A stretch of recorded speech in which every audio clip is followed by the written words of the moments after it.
Blok blok dünyada gün doğru yine, kılıncım elimde yol gedir irəliyə.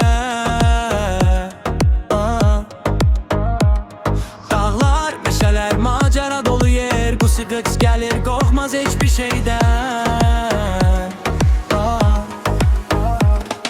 Minecraft dünyası bizim evimiz, qazırıq, qururuq hər gecə gündüz.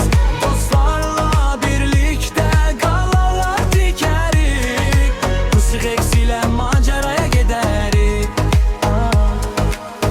Gecə düşəndə zombilər çıxar, skeleton ox satar, creeper yaxınlaşar. Amma qorxmarıq, birlikdə yüklüyük, qaranlıq gecədə işıq kimi parlayar. Minecraft dünyası bizim evimiz, qazırıq, qururuq hər gecə gündüz. Dostlarla birlikdə qalalar tikərik, qısıq eksilə maceraya gedərik.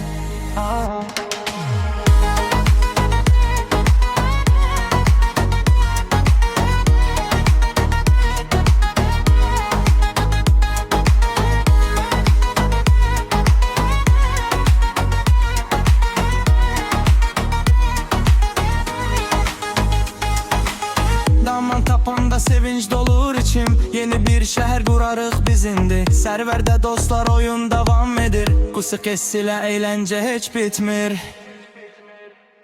Minecraft